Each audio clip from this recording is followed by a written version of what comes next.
पापा जी, मम्मी जी, मैं ऑफिस के लिए निकल रही हूँ। ठीक है। रुको, जाने से पहले 2 कप चाय बना कर दे जाओ।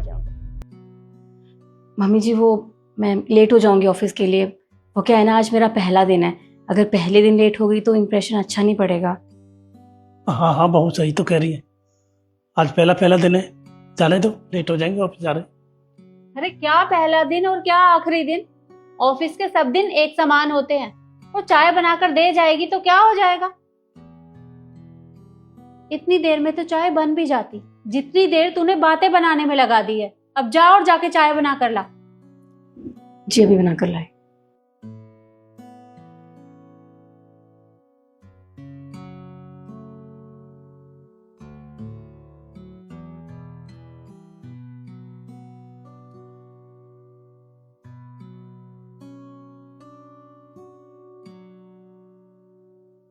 अब तू एक काम कर बेटा, ऑफिस के लिए लेट हो रही होगी ना, अब तो फटाफट ऑफिस जा।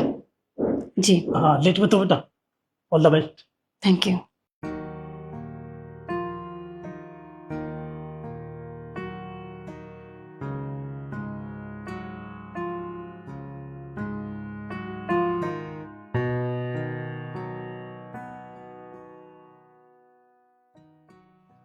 अरे कहाँ रह गई बहू, अभी तक नहीं आई। कब आएगी, कब खाना बनेगा, कब हम खाएंगे। अरे मैंने ना बहुत बड़ी गलती कर दी है जो उसे जॉब के लिए हाँ कर दी। मुझे ना बोल देना चाहिए था।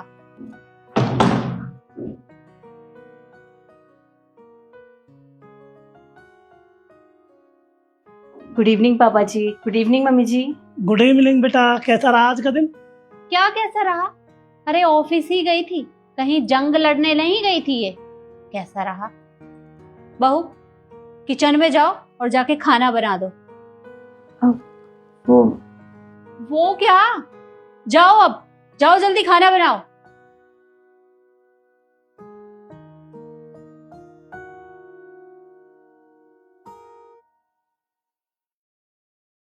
अरे अभी अभी तो ऑफिस से आई है, थोड़ा रेस्ट भी जरूरी है।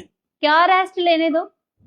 अरे आपकी बहू जॉब करने के लिए जाती है, कहीं पहाड़ तोड़ कर नहीं आई है। और वहां ऑफिस में पूरा दिन कुर्सी पे बैठी होती है, क्योंकि ऑफिस में तो कुर्सियों पे बैठकर ही सारा काम होता है। रेस्ट कर लेने देती। आपने ना उसे सर पे चढ़ा रखा है। अरे ईशु बेटा, यहाँ कैसे? क्या हुआ? तू इतनी परेशान सी क्यों लग रही है? नहीं मम्मी, बस ऐसे ही थोड़ा सा दिमाग खराब है। दिमाग खराब है? अरे अब तो तेरी इतनी अच्छी जॉब लग गई है, अच्छा खासा कमाती है, उसके बाद भी तू इतना परेशान क्यों रहती है? मम्मी, एक खाक जॉब लग गई है। मुझे तो ऐसा लगता है ये जॉब करके ना मैंने जीवन में सबसे बड़ी गलती मोल ले ली है अपने से। अरे 5 बजे उठती हूँ सुबह और रात को 12 बज जाते हैं सोते। इतना थक जाती हूँ मैं। सुबह सारा घर का काम करके ऑफिस जाओ, इनके लिए लंच भी बना के जाओ, और उसके बाद जब शाम को थके आ रहे हो तो एक चाय भी नहीं मिलती है मुझे। सीधा कहा दिया जाता है कि जाओ बहू, किचन में जाओ और हमारे लिए खाना बनाओ। परेशान हो गई हूँ। तो बेटा एक काम करो, जॉब छोड़ दो। अरे क्यों जॉब छोड़ दे भाई? मैंने अपनी बेटी को पढ़ाया लिखाया इस दिन के लिए कि वो घर में नौकरानी की तरह काम करेगी। अरे जॉब करेगी मेरी बेटी? तू मुझे एक बात बता, क्या दामाद जी और तेरी सासू माँ तेरी मदद नहीं करते? मदद? मम्मी, मदद तो बिल्कुल नहीं करते, ऊपर से सिर्फ मेरा काम बढ़ाते हैं। अरे जैसे ही घर आती हूँ 2 मिनट बैठती तक नहीं हो। ईशु ये कर दो, ईशु मेरे लिए ये ले आओ, ईशु वो कर दो। मम्मी, मुझे ऐसा लगता है उन्हें अपने घर के लिए ना बहू नहीं नौकरानी चाहिए थी। अरे मुझे तो लगता ही नहीं है कि मैं उस घर की बहू हूँ, नौकरानी बना के छोड़ दिया है। ऊपर से मेरी सास मुझे कहती है अगर तुझे जॉब करनी है तो कर, हमें उससे कोई मतलब नहीं है, लेकिन मुझे मेरे घर का काम बिल्कुल टाइम से चाहिए। आप खुद बताओ, मेरे से जितना होता है मैं करती हूँ, बदले में मैं सिर्फ उनसे इतना कहती हूँ कि मेरी थोड़ी मदद कर दिया करो। और जब भी मदद मांगती हूँ तो एक ही बात कहते हैं कि जॉब छोड़ दो, लेकिन हम मदद नहीं कराएंगे। आप ही बताओ, मैंने पढ़ लिख के इतनी मेहनत की है और आज वो मुझे कहते हैं कि मैं जॉब छोड़ दूं। देख, उनकी हिम्मत कैसे हुई तुझे ये सब बोलने की? एक काम कर, फोन मिला उनके पास, मैं उनसे बात करती हूँ। देखिए सुनो, ये दूसरे के घर का मैटर है, इनके घर में क्यों राड करवा रही हो आप? ये गलत है। बस रहने दो, उनका मैटर है। अरे दूसरे के घर का मैटर नहीं है, ये मेरी बेटी है। और मेरी बेटी उस घर में ब्याह कर भेजी है मैंने, कोई वो खरीद कर नहीं ले गए हैं। और ये उनके घर में नौकरानी की तरह काम क्यों करे भला? तू बैठ के देख क्या रही है? फोन मिला उनके पास, मैं उनसे बात करूंगी। अरे ईशु दी, कैसी हैं आप? और आप कब आए? अरे कब आए क्या? जा एक काम कर, बहू के लिए चाय बना दे और चाय के साथ कुछ खाने के लिए भी ले आना। जी अभी लाई। जल्दी जा।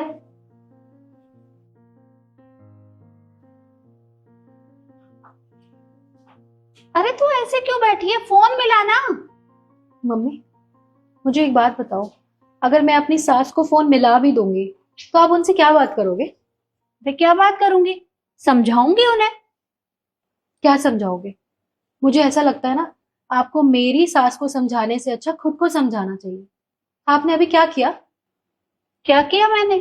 क्या किया आपने, मैं बताती हूँ। अभी भाभी को ऑफिस से आए हुए 10 सेकंड भी नहीं हुए थे, वो मेरा हालचाल पूछ रही थी, और आपने क्या किया? आपने सीधा उन्हें किचन में भेज दिया कि जा बहू, किचन में पहले मेरी बेटी के लिए कुछ बना के लेकर आ। मम्मी क्यों? वो भी तो ऑफिस से थकी हारी आई थी ना, बल्कि आपको तो उन्हें बिठा के उन्हें पानी पूछना चाहिए था। अरे पानी पूछना दूर की बात है, आपने सीधा उन्हें काम पे लगा दिया। आपको पता है, मेरी सास या मेरे हस्बैंड मेरे साथ कुछ भी नहीं करते, बल्कि मुझे हर काम में सपोर्ट करते हैं। मैं ऑफिस जाती हूँ ना, तो मेरे उठने से पहले ना मम्मी जी आधे घर का काम कर लेती है, ऊपर से मेरा टिफिन भी पैक करके देती है। और जब मैं शाम को थकी हारी आती हूँ ना, तो मेरे बिना कहे मुझे चाय भी बना के देती है। और जब रात को खाना बनाने जाती हूँ ना, तो उसमें मेरी पूरी मदद करवाती है। अगर मैं सब्जी काटती हूँ तो वो सब्जी बना देती है, मैं आटा गूंथती हूँ तो वो रोटी बना देती है। इतनी मदद कराती है वो मेरी। उन्होंने कभी भी मेरी ननद में या मुझ में कोई फर्क नहीं किया, हमेशा मुझे बेटी माना है और बेटी की तरह प्यार किया है। तो आप ऐसा क्यों करती हैं मम्मी? अरे तो फिर वो सब क्या था जो तूने मुझसे कहा? हमारे कहने पर।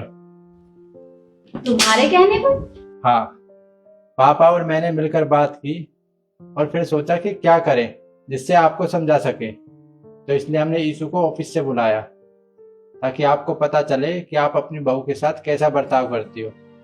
क्या तुम लोगों ने ये सब किया, वो भी मुझे समझाने के लिए? हाँ माँ, आप एक बात बताइए। आपकी बेटी ने बताया कि उसकी सासू और पति उसके साथ ऐसा व्यवहार करते हैं, तो आपको कितना बुरा लगा? आप खुद सोचिए, आप शिखा के साथ कैसा व्यवहार करती हैं। वो ऑफिस से आती है, ऑफिस जाती है, आप हर टाइम उससे काम के लिए बोलती रहती हो। शादी से पहले जब ईशु घर पर थी और मेरी शादी नहीं हुई थी, तो आप घर का सारा काम करती थी और कभी भी आपने ईशु से एक काम के लिए नहीं बोला। और जब से मेरी शादी हुई है, आप एक काम नहीं करती हो, सारा का सारा काम आप शिखा से कराती हो। आप चाहो तो उसकी मदद भी करा सकती हो, लेकिन नहीं, आप हमेशा उसे रोकती टोकती रहती हो, हमेशा उसे उल्टा सीधा और नीचा दिखाती हो।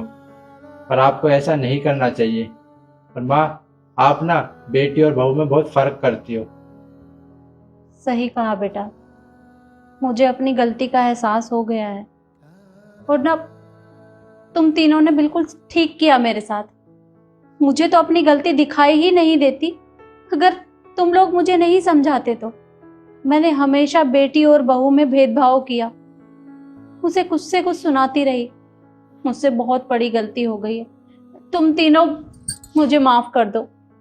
देखिए माँ, आप हमारे सामने हाथ मत जोड़िए, हमसे माफ़ी मत मांगिए। मैं सिर्फ आपको इतना समझाना चाहता हूँ, जैसे आप अपनी बेटी के साथ रहती हो वैसे ही अपनी बहू के साथ रहो। मैं ये नहीं कहता कि आप घर का सारा काम करो, लेकिन आप उसका हाथ तो बटा सकती हो। और अगर आपको कुछ भी कहना है तो शिखा से कहिए, क्योंकि आपने उसका दिल दुखाया है। ठीक है बेटा, मैं अभी बहू से बात करती हूँ। शिखा बेटा, जरा बाहर आना। आई मम्मी जी।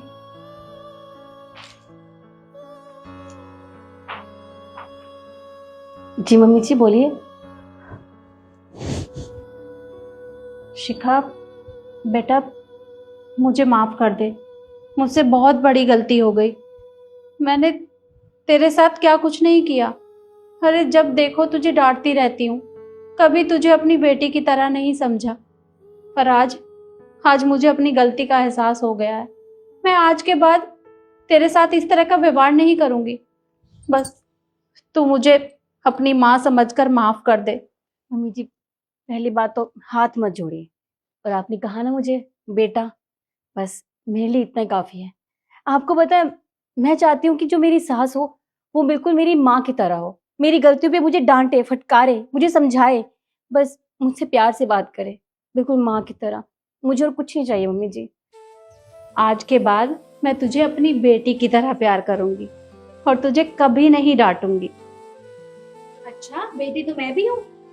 अरे तू जा अपनी माँ के पास, मेरी बेटी तो शिखा है। और मेरी माँ तो आप ही हो।